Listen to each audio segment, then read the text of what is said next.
Hello, my dear student. Welcome to Rehan Sir Commerce channel. Myself, Rehan Sheikh, as you all know. Okay, हमने F Y B com का same one का lecture जो है start कर चुके थे, जिसमें हमने कॉमर्स वन में यूनिट वन में से चैप्टर नंबर वन स्टार्ट करे हैं, जिसमें से ऑलरेडी हमने दो लेक्चर जो है वो कवर कर लिए। आज जो हम लेक्चर नंबर थ्री कवर करेंगे। लास्ट लेक्चर तक हमने ट्रेडिशनल और मॉडर्न कॉन्सेप्ट तक कवर करा था। आज हम जाएंगे फंक्शन ऑफ बिजनेस पर।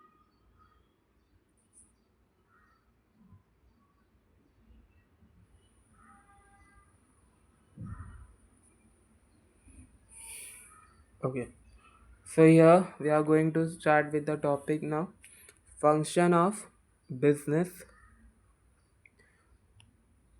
बिजनेस के अंदर ऐसे बहुत सारे फंक्शन हैं, ठीक है, जो बहुत ही मेन हिस्सा लेते हैं, बहुत इम्पोर्टेंट फंक्शन है। उसके बगैर हम बिजनेस जो है वो कर ही नहीं सकते। तो आज के लेक्चर में हम वही फंक्शंस देखने वाले हैं। ऐसे कौन से मेन फंक्शन जो है इधर आप लोग को दिए गए हैं, कुछ ही मेन फंक्शन गिवन है इधर। बल्कि बिजनेस में तो ऐसा बहुत सारे फंक्शन है, जैसा मार्केटिंग एक तरीके का फंक्शन है, प्रोडक्शन प्रोडक्ट बनाना, प्रोडक्ट को डिलीवर करना कस्टमर तक, कस्टमर की सेटिस्फेक्शन के हिसाब से अपने प्रोडक्ट को तैयार करना वगैरह वगैरह, ठीक है। तो ऐसे बहुत सारे बिजनेस के अंदर जो है फंक्शन है, बट आप लोग की टेक्स्ट बुक में अभी इधर जो है सिर्फ कुछ मेन फंक्शन जो है इधर गिवन है। तो वही हम इधर कौन से मेन फंक्शन है इधर गिवन है वो देखते हैं, ठीक है। और ये एज पर exam point of view important है, ठीक है। For the smooth conduct of business activity, there is a need to perform certain important function। अगर अपने को बिजनेस एक्टिविटीज़ को एकदम स्मूथ वे से करना है तो हमें कुछ सर्टन फंक्शन को फॉलो करना पड़ेगा।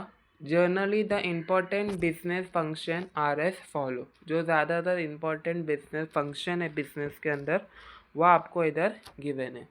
सबसे पहला इधर फंक्शन है प्रोडक्शन फंक्शन, ठीक है। सबसे पहला आप लोग फंक्शन आ रहा है इधर प्रोडक्शन फंक्शन। अब प्रोडक्शन वर्ड प्रोडक्शन यानी कोई भी चीज़ को प्रोड्यूस करना, राइट। हम अगर अभी बिजनेस में मैं अगर बताऊँ कि बिजनेस में हमको ये सबसे ज़्यादा मेन इम्पॉर्टेंट चीज़ है कि प्रोडक्ट को प्रोड्यूस करना मार्केट के अंदर एज पर कस्टमर सेटिस्फेक्शन के हिसाब से, राइट। कस्टमर आपके प्रोडक्ट से सेटिस्फाइज हो, उस हिसाब से प्रोडक्ट को तैयार करना और उसके बाद मार्केट में प्रोड्यूस करना, वो भी एक तरीका का कुछ है। वो उसको हम क्या बोलते हैं, production function. In a manufacturing unit production related to in a manufacturing unit production relate to conversion of raw material into finished product। Manufacturing unit में जो प्रोडक्शन वर्ड है वो रिलेट करता है raw material into finish product. यानी हम अपने business के अंदर फर्स्ट क्या लाते हैं, रॉ मटेरियल लाते हैं। फिर रॉ मटेरियल को हम क्या करते हैं, सेमी फिनिश गुड में वो करते हैं, और उसके बाद जो है हम उसको फिनिश गुड में करके मार्केट के अंदर जो है वो डिलीवर करते हैं। अब ऐसा मार्केट में हम तो रॉ मटेरियल तो नहीं दे देते, राइट। अभी आप लोग मोबाइल फ़ोन यूज़ कर रहे हो तो मोबाइल फ़ोन के पार्ट अंदर के जो पार्ट है वो अलग अलग है क्या? आप यूज़ करने के पहले, आप खुद यूज़ करने के पहले वो सब पार्ट ज्वाइन करके उसके बाद यूज़ करते हो? ऐसा तो नहीं है ना। मोबाइल फ़ोन के अंदर सब पार्ट्स जो है ऑलरेडी मार्केट में जो है वो प्रोड्यूस होके मार्केट में आए हैं। तो वैसे ही हर एक बिज़नेस के अंदर पहले रॉ मटेरियल आता है। रॉ मटेरियल के बाद ही हम जो है वो रॉ मटेरियल को क्या करते हैं, अपने फिनिश गुड तक लाके फिर उसके बाद जो है वो मार्केट में प्रोड्यूस करते हैं। हम डायरेक्ट मार्केट में रॉ मटेरियल तो नहीं वो करते, डिलीवर करते, तो उसी को हम बोलते हैं बिजनेस में हम जो रॉ मटेरियल लाते हैं और उसके बाद जो हम फिनिश गुड में रॉ मटेरियल को डालते हैं उसको हम बोलते हैं प्रोडक्शन फंक्शन। ठीक है, तो मैन्युफैक्चरिंग यूनिट में प्रोडक्शन फंक्शन को इधर ध्यान रखना, एमसीक्यू में पूछ सॉरी, मैन्युफैक्चरिंग यूनिट में जो प्रोडक्शन रिलेटेड करता है वो किससे रिलेटेड करता है, रॉ मटेरियल से, raw material into finish good. ठीक है, इन द सर्विस सेक्टर, अब इधर सर्विस सेक्टर के लिए अलग बात बोली है। In the service sector term production is referred as operation. Service sector के लिए जो प्रोडक्शन वर्ड है वो रिफर किया गया है ऑपरेशन के जैसे, जैसे service sector for example hotels हो गई, हॉस्पिटल्स हो गई, एजुकेशन स्कूल्स हो गया। ठीक है, जिधर आपको सर्विस मिलती है। ठीक है, production function create firm utility. Production function जो है वो क्रिएट करता है, क्या क्रिएट करता है, फर्म यूटिलिटी, यानी वो प्रोडक्ट को क्या करते हैं, फॉर्म करते हैं। रॉ मटेरियल को क्या होता है, वो फॉर्म होता है into finish good. Within the production department, there are various sub-functions which include production planning and control. Production के अंदर भी बहुत सारे ऐसा जो है वेरियस फंक्शंस होते हैं जिसके अंदर हमें जो उसके ऊपर हमें जो ध्यान देना पड़ता है। अब इधर जैसे प्रोडक्शन प्लानिंग एंड कंट्रोल, यानी हमें प्रोडक्शन करने के पहले हमें जो है पूरी प्रोडक्शन की जो है प्लानिंग करनी पड़ती है, यानी प्रोडक्ट को कैसा बनाना है, क्या क्या चीज़ लगेगी प्रोडक्ट बनाने के टाइम, और उस हिसाब से फिर हमें जो है कंट्रोल करना है प्रोडक्ट बनाने के टाइम पर। ठीक है, क्वालिटी कंट्रोल, यानी हमको क्वालिटी पे भी ध्यान देना है, रिसर्च करना है अच्छे से प्रोडक्ट करने के टाइम, और रिसर्च करने के बाद उसको डेवलप करना है। Maintain of plant and machinery. Second point है इन्वेंटरी मैनेजमेंट। अब इन्वेंटरी मैनेजमेंट यानी एक तरीके का मतलब बात करें तो एक स्टॉक मैनेजमेंट। ठीक है, एक वो इन्वेंटरी को हम वो क्या बोलते हैं, एक तरीके का स्टॉक ही हो गया। ठीक है, तो अभी बिजनेस में बहुत सारे ऐसे इन्वेंटरी मैनेजमेंट होते हैं। अभी जैसे इधर आप लोगों के टेक्स्ट बुक में गिवन है, जैसे फिनिश गुड हो गया, रॉ मटेरियल हो गया। ठीक है, जो एक तरीके का स्टॉक जो होता है बिजनेस के अंदर उसको हम बोलते हैं इन्वेंटरी मैनेजमेंट, यानी हम कैसा स्टॉक को बिजनेस के अंदर कैसा मैनेज कर सके, उसके वो भी एक तरीके का जो मेन फंक्शन होता है। ठीक है, हमको अपना प्रोडक्ट बनाने के लिए कितना स्टॉक मंगाना है। ठीक है, और वो स्टॉक हमने मंगा लिए, उसके बाद हम किधर रखेंगे वो स्टॉक को, हमें वो स्टॉक जो है ज़्यादा नहीं मंगाना है ताकि वो हमारा लॉस हो जाए हमें। तो ये सब चीज़ का जो है हमें ध्यान रखना है बिजनेस कर इन्वेंटरी मैनेज करने के time. Inventory management refer to management of inventory such as finish good. ठीक है, फिनिश गुड जैसे एक तरीके का स्टॉक हो गया, हमने रॉ मटेरियल से उसे फिनिश गुड बना दिया, अब वो स्टॉक हम किधर रखेंगे। तो वो फिनिश गुड बनाने से पहले उसको हमें पहले वो प्रॉब्लम सॉल्व करना है। ठीक है, वो फिनिश गुड बनने के बाद वो फिनिश गुड किधर रहेगा। ठीक है, हमें ज़्यादा ऐसा फिनिश गुड नहीं बना के रखना है क्या कि आगे जाके प्रॉब्लम हो, और कम भी नहीं फिनिश गुड बना के रखना है कि ऐसा तो नहीं होना चाहिए कि कभी आपका ऑर्डर आ रहा है जब भी आप अपने गुड जो है बना रहे हो, तो इसमें भी आपका लॉस हो जाएगा। ठीक है, आपने प्रोडक्ट अपने ज़्यादा बना के रखे उसमें भी आपका लॉस है। ठीक है, तो आपको हर एक चीज़ को जो है मैनेज करके काम करना है। सेमी फिनिश गुड, अभी सेमी फिनिश गुड्स के raw material, part and other item of inventory. Proper inventory, proper inventory of material must be maintain, यानी आपको जो है इन्वेंटरी के जितने भी मटेरियल हो गए, जैसे जितने भी असेट मटेरियल स्टॉक मटेरियल होते हैं उसको आपको जो है वो प्रॉपर मेंटेन करने आना चाहिए। Over inventory and other inventory to be avoided, हमें जो है ओवर इन्वेंटरी और अंडर इन्वेंटरी को अवॉइड करना चाहिए। ओवर इन्वेंटरी मतलब यानी हमें कोई भी चीज़ को ओवर नहीं बना के रखना चाहिए ताकि उस वजह से हमें प्रॉब्लम हो। और अंडर इन्वेंटरी मतलब वो चीज़ को हमें कम भी नहीं बनाना चाहिए। अभी जैसे मैंने आपको बोला कि आप जब भी अपने प्रोडक्ट बना रहे हो जब आपका ऑर्डर आ रहा है, इस वजह से आपका लॉस तो आपका ही होगा। आप कोई खाने की चीज़ की इधर नहीं बात हो रही है, ठीक है, आप होटल वो अलग हो गया।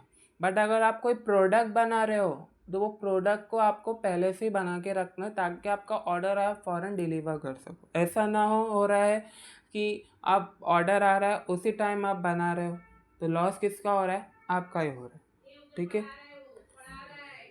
Over inventory is to be avoided for it block working capital, ठीक है। Under inventory block production cycle and convincing affect deliver of. अभी इधर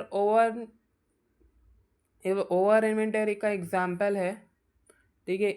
हमें ओवर इन्वेंटरी भी, अब मैंने जैसे बताया आपको, ओवर इन्वेंटरी भी अवॉइड करना चाहिए, ठीक है। ज़्यादा स्टॉक का भी रखना अवॉइड रखना चाहिए। अंडर इन्वेंटरी, ठीक है, under inventory block production cycle and conveyances affect deliver और गुड इन द मार्केट। हमें जो है अंडर यानी कम प्रोडक्ट बना के भी नहीं रखना चाहिए ताकि हमारे जो अफेक्ट ना हो हमारे गुड को मार्केट में डिलीवर करने के time. Inventory management involve the following activity. अब इधर इन्वेंटरी मैनेजमेंट जो है कुछ एक्टिविटी फॉलो करते हैं। पहला है मटेरियल प्लानिंग। आपको इन्वेंटरी मैनेजमेंट करने के टाइम मटेरियल प्लानिंग करना पड़ता है। मटेरियल प्लानिंग यानी कितना मटेरियल आपको प्रोडक्ट बनाने के टाइम लगेगा, क्या सामान आपको लगेगा, क्या सामान नहीं लगेगा।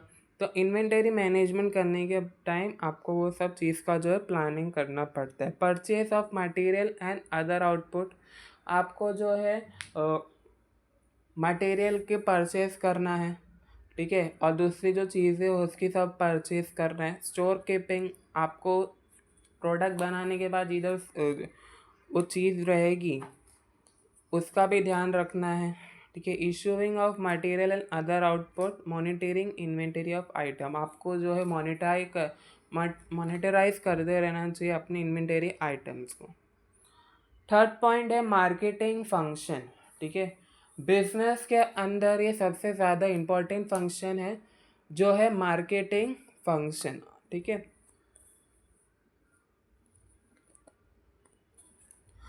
The success and survival of business is largely influenced by the activity of the marketing department। अगर आपको अपने बिजनेस के अंदर सक्सेस पाना है तो आपको जो है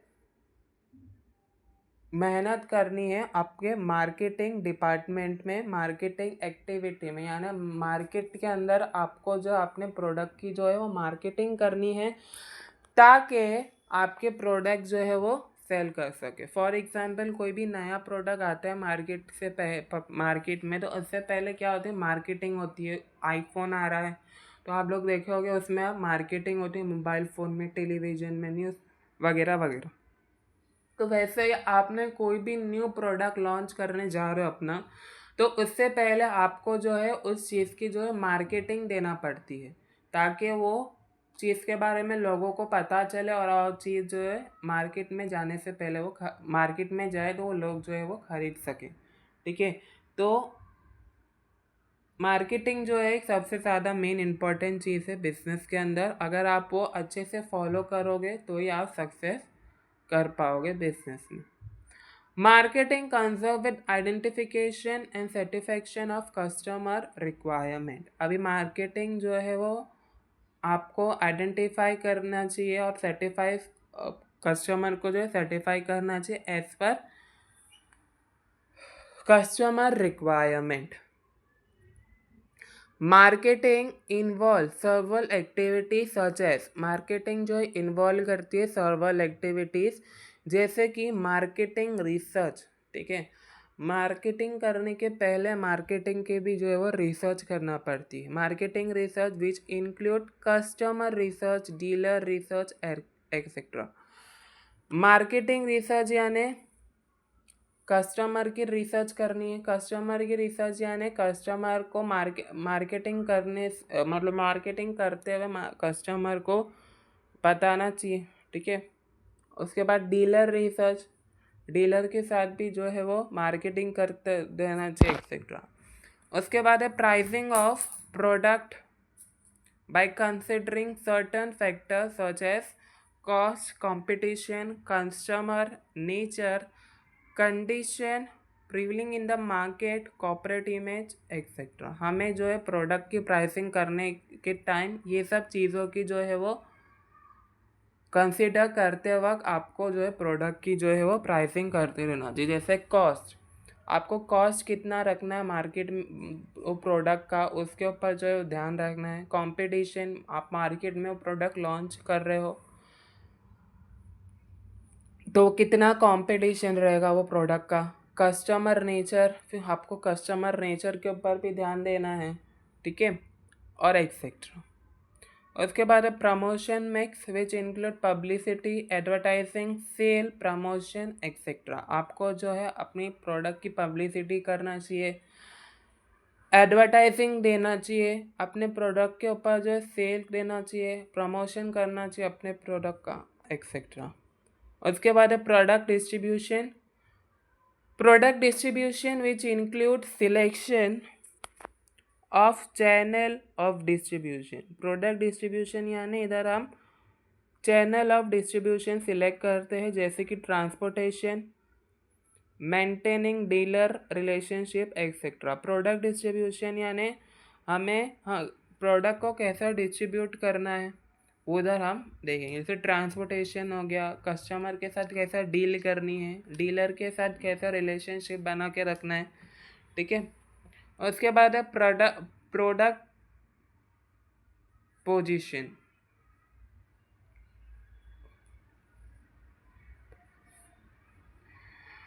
Product position which aim at creating a distinct image of the product brand in the mind of targeted customer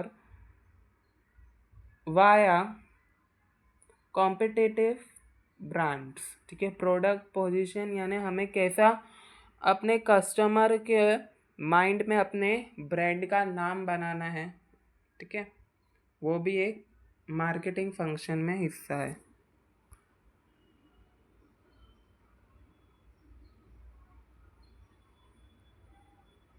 next point है सेल फंक्शन। ये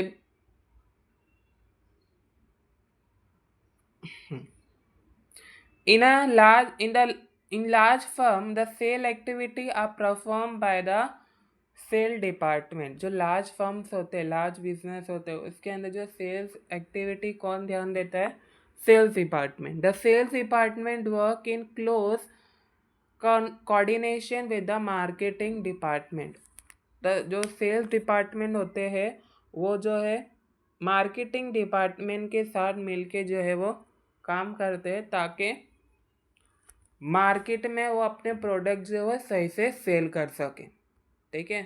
the sales department is concern with the selling activity. जो sale department क्या ध्यान रखते हैं? Selling activity यानी product कितना sale हो रहा है मार्केट के अंदर और प्रोडक्ट की और कितनी ज़रूरत है मार्केट के अंदर। It receive a book order from the deliver or customer and distribute the good through the distribution channel.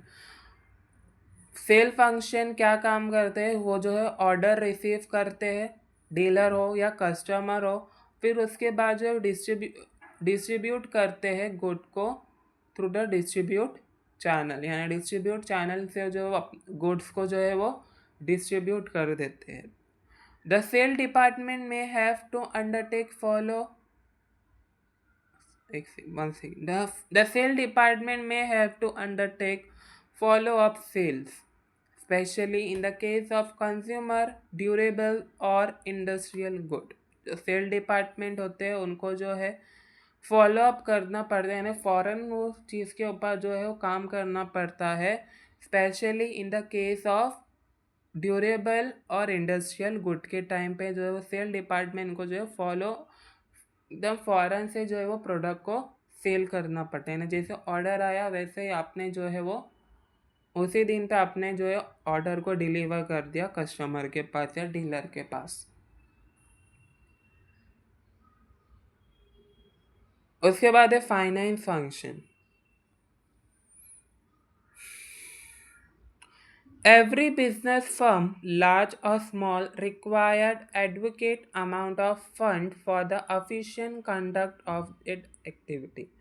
See, business बड़ा हो या छोटा हो, ठीक है, हमें तो फंड की रिक्वायरमेंट कि मैंने बिजनेस चालू करने के लिए हमें फंड की तो ज़रूरत पड़ेगी ही पड़ेगी। विदाउट पैसा, without money we can not start our business. वो हम छोटा बिजनेस चालू करो या बड़ा बिजनेस चालू करें, हमें तो पैसे की ज़रूरत लगेगी हमारा बिजनेस रन करने के टाइम। तो finance is consider as a life line of modern business. Finance जो है कंसिडर है हुआ है as a life line of modern business. Modern business के लिए जो फाइनेंस जो है वो लाइफ लाइन कंसिडर हम कह सकते हैं। Business firm is concerned with planning, obtaining, utilizing and controlling of fund in a business. Business finance क्या कंजर्व करता है? प्लानिंग यानी बिजनेस में हमको कितना पैसा लगाना है, बिजनेस में और कितना पैसे की ज़रूरत है, आगे जाके बिजनेस में हमको कितना पैसा चाहिए, कितना लॉस होगा, वो सब फाइनेंस में हमको प्लानिंग करना पड़ता है। ऑब्टेनिंग यानी हमें कितना पैसा यूज़ होगा प्रोडक्ट यानी सब रॉ मटेरियल खरीदने के टाइम, ठीक है। यूटिलाइज यानी हम हमारे फंड किधर यूटिलाइज करेंगे, राइट। वो सब चीज़ के ऊपर हमें ध्यान देना पड़ता है बिजनेस के अंदर। प्लानिंग यानी हमें अपने फंड की प्लानिंग, प्रॉपर प्लानिंग करनी चाहिए, ठीक है, किधर। ऑब्टेनिंग यानी हमें कितना फंड रखेगा, ठीक है, रॉ मटेरियल खरीदने के टाइम या दूसरे सब चीज़ें खरीदने के टाइम कितना पैसा हमें लगेगा। उसके बाद यूटिलाइज, हम कितना पैसा यूटिलाइज करेंगे सब चीज़ों में। And controlling of fund in a business. Some of the important finance function are determining the right source of fund. आपको जो है अपने फंड को सही जगह डिटरमाइन करना चाहिए, ठीक है। एप्लीकेशन ऑफ फंड, आपके फंड को बराबर एप्लीकेबल करना चाहिए। Proper management of working capital, आपको अपने जो फंड है आपको अपने प्रॉपर वर्किंग कैपिटल पे लगाना चाहिए। Proper management of fix capital etcetera. उसके बाद है human resources management, HRM। Human resources management यानी इंसानों की बात हो रही है अभी, यानी इंसान। अब कोई बिजनेस तो इंसान ही चला रहे ना, तो ये भी सबसे ज़्यादा मेन इम्पोर्टेंट चीज़ है बिजनेस के अंदर। Without people the business can not run. आप बाहर के कंट्रियों में देखते होगे कि एकदम रोबोट ला रहे हैं वगैरह वगैरह, बट प्लानिंग करने के लिए, सब चीज़ें करने के लिए तो इंसान की ज़रूरत तो पड़ेगी ना। एम आई राइट? सो तो ह्यूमन रिसोर्सेज मैनेजमेंट जो है बिजनेस के अंदर सबसे ज़्यादा मेन इम्पॉर्टेंट चीज़ है, ठीक है। The success and survival of a firm largely depend upon the quality of people. आपके जो बिजनेस की सक्सेस जो है वो आपके बिजनेस के अंदर जो लोग काम कर रहे हो उसके ऊपर डिपेंड है, आपके ऊपर डिपेंड है। यानी आपने कैसे लोग भी अपने बिजनेस के अंदर हायर करें अपने बिजनेस को रन करने के लिए। क्वालिफिकेशन, क्वालिफाई पीपल अगर आप लोग ने आपने क्वालिफाई पीपल आपने अगर हायर किए होगे तो आपका बिजनेस अच्छे से रन होगा। अगर अनक्वालिफाई अगर अपने बिजनेस पीपल हायर किए होगे तो रन होगा बट स्लो रन होगा। मैं राइट? अभी ऐसे बहुत सारे इंसान हैं जो इतने क्वालिफाई नहीं है फिर भी अपने बिजनेस को कहाँ से कहाँ लेके गए, ठीक है। सो आपके बिजनेस का जो सक्सेस है वो किसके ऊपर डिपेंड है? क्वालिटी ऑफ पीपल पर। HRM is concerned with the management of people in the organisation. HRM जो है वो किसके लिए मतलब है, मैनेजमेंट के अंदर जो है वो पीपल यानी ऑर्गेनाइजेशन के अंदर जो पीपल काम कर रहे हैं उनके ऊपर है depend. HRM include human resources planning यानी ह्यूमन रिसोर्सेस प्लानिंग, ठीक है, रिक्रूटमेंट एंड सिलेक्शन यानी किसको रिटायर करना है, टाइम टू टाइम रिटायर करो पर्सन को, और टाइम टू टाइम सिलेक्ट करो राइट पर्सन को अपने बिजनेस के लिए। ट्रेनिंग ऑफ मैन पावर, आपको अपने एम्प्लॉयज़ की प्रॉपर ट्रेनिंग करनी चाहिए। परफॉर्मेंस अप्रेजल यानी आपको अपने एम्प्लॉयज़ की प्रॉपर परफॉर्मेंस अप्रेजल देना चाहिए, ठीक है, यानी अपने एम्प्लॉयज़ को प्रमोट करना चाहिए। नेक्स्ट पॉइंट है प्रमोशन एंड ट्रांसफ़र। आपको अपने एम्प्लॉयज़ को प्रमोट करना चाहिए, ट्रांसफ़र करना चाहिए ताकि आपका बिजनेस और अच्छे से रन हो। कॉम्पेंसेशन टू एम्प्लॉय यानी आपको एम्प्लॉयज़ को जो है अगर आपको प्रॉफिट हो रहा है तो उसमें से कॉम्पेंसेशन देते रहना चाहिए, ठीक है। उसके बाद है research and development. Nowadays, large firms set up separate development to look after R&D activity. बड़े फर्म्स है उन लोग ने जो सेटअप करे है अपना अलग से रिसर्च एंड डेवलपमेंट डिपार्टमेंट, जो लोग अपने प्रोडक्ट को जो लोग उनके प्रोडक्ट के ऊपर ध्यान देते हैं, रिसर्च करते रहते हैं, ठीक है। जितने भी बड़े फर्म्स है उसके अंदर जो R&D का डिपार्टमेंट है वो उन लोग ने सेपरेट रखे हैं, और उनकी जो एक्टिविटी रहती है कि उनकी सिर्फ वही एक्टिविटी रहती है उस डिपार्टमेंट के अंदर कि प्रोडक्ट की रिसर्च करते रहने का, और उसके ऊपर जो है अगर प्रोडक्ट के अंदर कोई डेवलपमेंट लाना है तो प्रोडक्ट के अंदर वो डेवलपमेंट लाने का, ठीक है। R&D department play an important role in product modification and product innovation. R&D जो डिपार्टमेंट है वो सबसे ज़्यादा मेन इम्पॉर्टेंट रोल प्ले करता है प्रोडक्ट की मॉडिफिकेशन को लेके प्रोडक्ट की इनोवेशन तक, यानी प्रोडक्ट को कैसा मॉडिफाई करना है, प्रोडक्ट को कैसा बनाना है। आपने एक बार प्रोडक्ट बनाया वही प्रोडक्ट सालों साल बेच रहे हो तो ऐसा नहीं है, आपको हमेशा अपने प्रोडक्ट को नई नई स्टाइल से नई नई टेक्नोलॉजी से अपने प्रोडक्ट को जो है वो मॉडिफाई करते रहना चाहिए। Nowadays, firm need to allot a good amount of Nowadays, firm need to allot a good amount of money for R&D activity। आज के टाइम पे जो फर्म्स है, बिजनेस है, वो जो है अपने ज़्यादातर पैसा जो है रिसर्च और डेवलपमेंट में ही लगाते हैं। एट प्रेजेंट इन इंडिया, अगर हम इंडिया की बात करें तो R&D एक्सपेंडिचर इज़ वेरी नेग्रोलेबल यानी सबसे कम है। अगर हम दूसरी कंट्री से बात करें तो हमारी जो R&D डिपार्टमेंट है वो सबसे ज़्यादा कम है, यानी हमारी कंट्री में सबसे लो रिसर्च और डेवलपमेंट होते हैं प्रोडक्ट के ऊपर एज पर other countries. Even large firm in India allot hardly 1% of the sale revenue toward R&D activity. India के अंदर जो लार्ज फर्म है उनके वो लोग भी जो है सिर्फ 1% ही अपना लगाते हैं R&D की एक्टिविटीज़ के ऊपर। Firm specially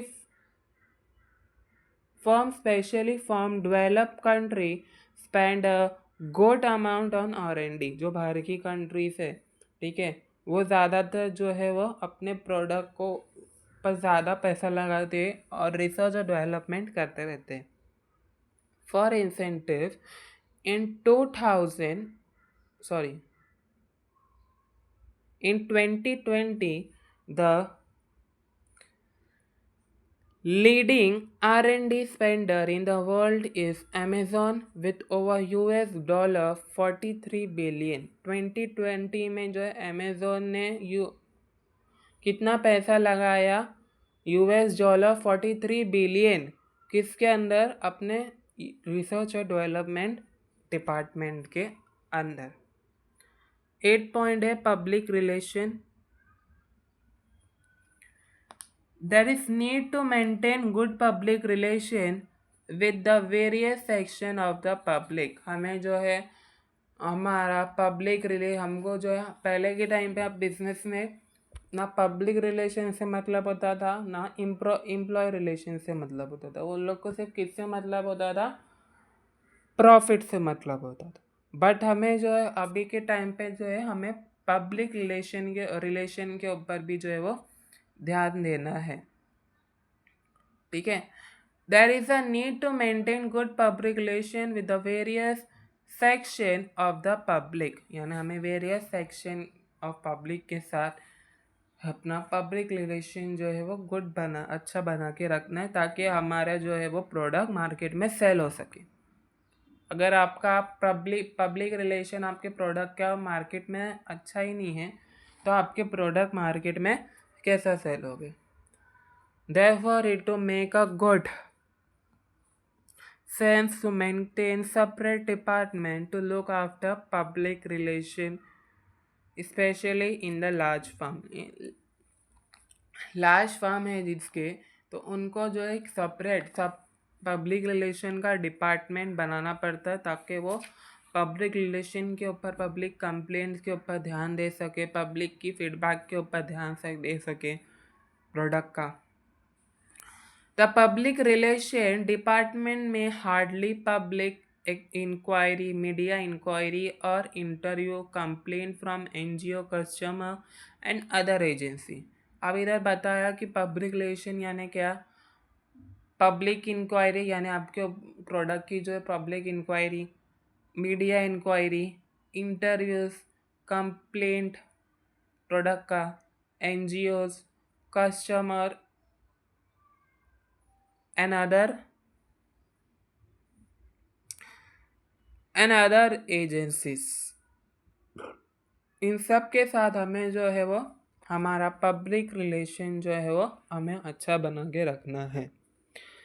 it is a work of public relation department to manage corporate image of the firm and to develop good relation with various section of the public। Public relation department का जो ये काम होता है manage करना कि corporate image यानी जो अपने बिजनेस का कॉर्पोरेट इमेज बनाए रखे मार्केट के अंदर और डेवलप करे good relation to various section of the public. ठीक है।